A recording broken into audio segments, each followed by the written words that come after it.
ಹಾಗಾದರೆ ಯಶಸ್ಸು ಬರಬೇಕಾದ್ರೆ ನಾವೇನು ಮಾಡಬೇಕು? ತುಂಬ ಸುಲಭದ ಸೂತ್ರಗಳಿದ್ದಾವೆ. ನಾನು 10 ಸೂತ್ರಗಳನ್ನು ಖಂಡಿತ ಹೇಳೋಲ್ಲ, ನೆನಪಿಟ್ಕೊಳ್ಳೋದೇ ಕಷ್ಟ ಅವರ. 3 ಸೂತ್ರಗಳನ್ನು ಹೇಳ್ತೇನೆ.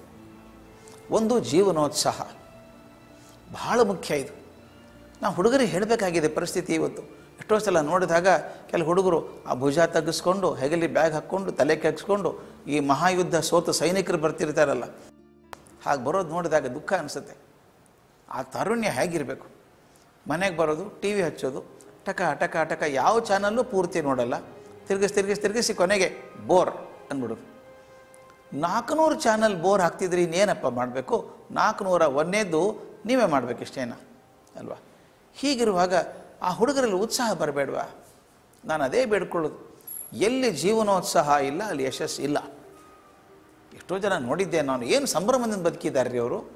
ನಮ್ಮ ಮನೆ ಹತ್ತಿರ ಒಬ್ಬರು ಮುದುಕರಿದ್ದಾರೆ, ಬಗ್ಗೆ ನನಗೆ ಭಾಳ ಇಷ್ಟ. 101 ವರ್ಷ ಅವರಿಗೆ.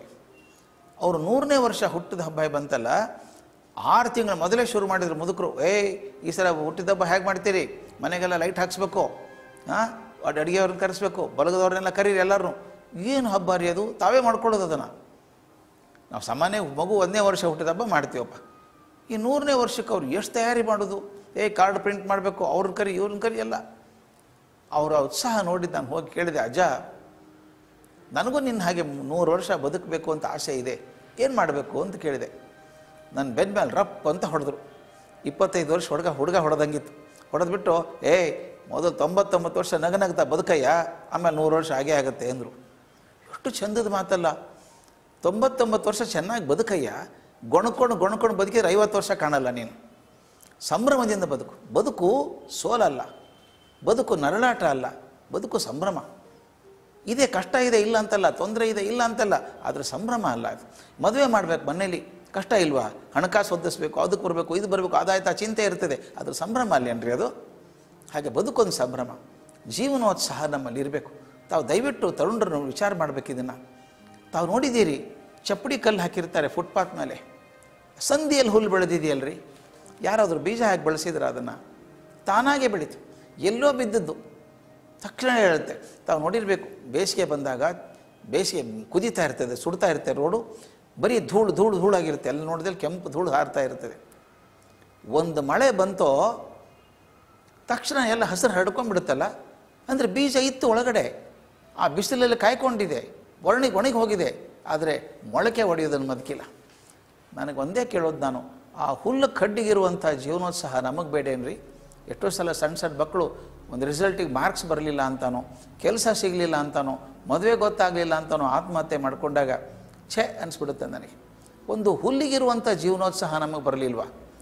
ದಯವಿಟ್ಟು ನೋಡಿ, ಮನೆಯಲ್ಲಿ ಮಲ್ಲಿಗೆ ಹೂ ಅರಳುತ್ತೆ, ಬೆಳಗ್ಗೆ 6 ಗಂಟೆಗೆ ಮಲ್ಲಿಗೆ ಹೂ ತಕ್ಕೋತೀರಿ ನೀವು, ಎಷ್ಟೊತ್ತು ಬದುಕುತ್ತೆ ಅದು? ಅದೇನು 10 ವರ್ಷ ಬದುಕೋದಲ್ಲ ಅದು. ಸಾಯಂಕಾಲ 6 ಗಂಟೆಗೆ ಒಣಗಿ ಹೋಗ್ಬಿಡುತ್ತೆ.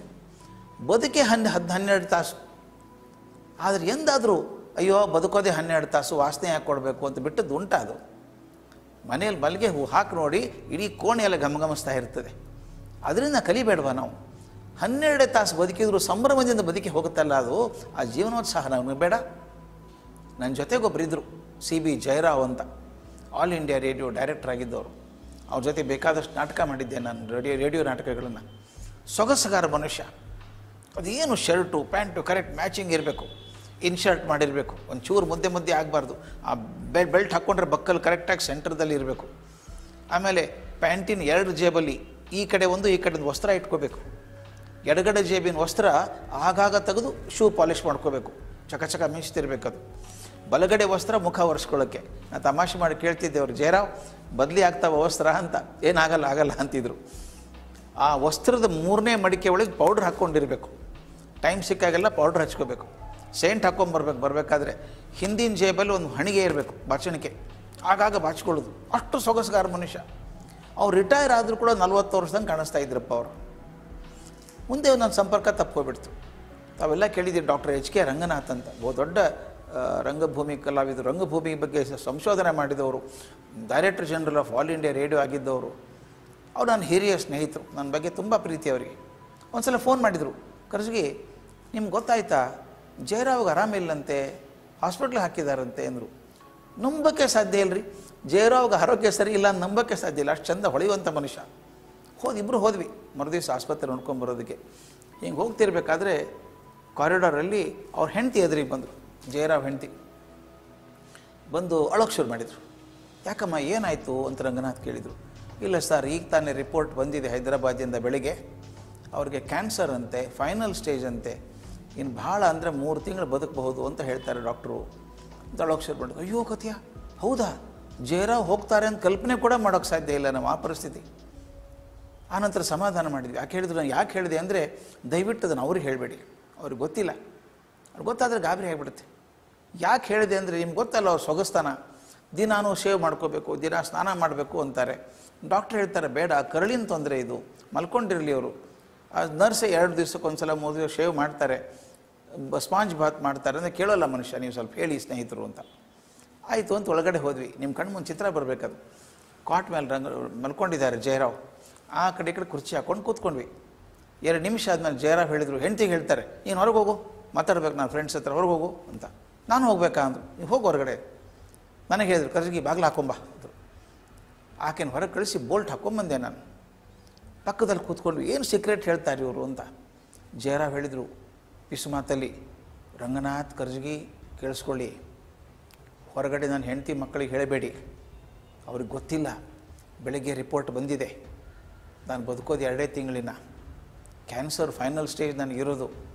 ನಮಗೆ ಎದೆ ಹೊಡೆದೋಯ್ತು. ಇವ್ರಿಗೆ ಗೊತ್ತಾಗಬಾರ್ದು ಅಂತ ಅವ್ರು ಮುಚ್ಚಿಟ್ಟಿದ್ದಾರೆ, ಅವ್ರು ಹೇಳಬೇಡಿ ಅಂತ ರೋಗಿನೇ ಹೇಳ್ತಾರೆ, ನನಗೆ ಗೊತ್ತಿದೆ 2 ತಿಂಗಳಲ್ಲಿ ಸಾಯ್ತೀನಿ ನಾನು ಅಂತ. ರಂಗನಾಥ್ ಸಾವರಿಸ್ಕೊಂಡ್ರು. ಅಲ್ಲಯ್ಯ ಜಯರಾವ್, ನಿನಗೆ ಗೊತ್ತು ತಾನೇ ಕ್ಯಾನ್ಸರ್ ಆಗಿದೆ, ಫೈನಲ್ ಸ್ಟೇಜು, ಬದುಕೋದೇನು 2 ತಿಂಗಳಂತ ಗೊತ್ತಲ್ಲ, ಈಗೂ ಯಾಕೆ ಮಾಡ್ತೀಯ ನಾಟಕ? ಶೇವ್ ಮಾಡ್ಕೊಳ್ಳೋದೇನು, ಸ್ನಾನ ಮಾಡೋದೇನು, ಇನ್ನೊಂದು ಮದುವೆ ಆಗೋ ವಿಚಾರ ಇದೆ ನಿನಗೆ, ಸುಮ್ಮನೆ ಇರಯ್ಯ, ನರ್ಸ್ ನೋಡ್ಕೋತಾಳೆ ನಿನ್ನ ಅಂದರು. ಅಂದಾಗ ಜಯರಾವ್ ಹೇಳಿದಂಥ ಮಾತು ನನ್ನ ಜೀವನಕ್ಕೆ, ಆ ಜೀವನೋತ್ಸಾಹಕ್ಕೆ ಒಂದು ಮಾದರಿ ಆದದ್ದು. ಜಯರಾವ್ ಹೇಳಿದರು, S Ranganath, I know I am ill, I know I am ill, I am critically ill, but why should I look ill? ಎಂಥ ಅದ್ಭುತ ಮಾತು. ಹೌದಪ್ಪ, ನಾನು ರೋಗಿಷ್ಠ ಆಗಿದ್ದೇನೆ, ಕೊನೆ ಹಂತದಲ್ಲಿದ್ದೇನೆ, ನಾನು ಗೊತ್ತು ನನಗೆ. ಆದರೆ ಕೊನೆ ಹಂತದಲ್ಲಿರುವಂಥ ರೋಗಿ ಥರ ಯಾಕೆ ಬದುಕಬೇಕು ನಾನು? ಕೊನೆ ಕ್ಷಣದವರೆಗೂ ಹಾಗೆ ಚಕ ಚಕ ಹೊಳೆದೇ ಹೋಗ್ತೀನಿ ಅಂದರು. ಹಾಗೆ ಬದುಕಿ ಹೋದರು. ಇದು ಜೀವನೋತ್ಸಾಹ ಅಲ್ವಾ? ಕೆಲವರು ಒಂದು ನೆಗಡಿ ಬಂದರೆ ಒಂದು ವಾರಗಟ್ಟಲೆ ಗೋಳಾಡೋದು, ಅಯ್ಯೋ ಅಯ್ಯೋ ಅಯ್ಯೋ ಅದು ಗೋಳಾಡೋದು. ಜೀವನ ಅದು. ಈ ಜೀವನೋತ್ಸಾಹ ಮೊದಲು ಯಶಸ್ಸಿಂದು. ಎಲ್ಲಿವರೆಗೂ ಜೀವನದಲ್ಲಿ ಉತ್ಸಾಹ ಇದೆಯೋ ಆ ಉತ್ಸಾಹ ನಿಮ್ಮ ಜೀವನದಲ್ಲಿ ಆತ್ಮವಿಶ್ವಾಸ ತುಂಬುತ್ತದೆ. ಆತ್ಮವಿಶ್ವಾಸ ಯಶಸ್ಸನ್ನು ತಂದು ನಿಮ್ಮ ಕಾಲಲ್ಲಿ ಹಾಕ್ತದೆ. ಅದರಿಂದ ಜೀವನೋತ್ಸಾಹ ಮೊಟ್ಟ ಮೊದಲನೇದು.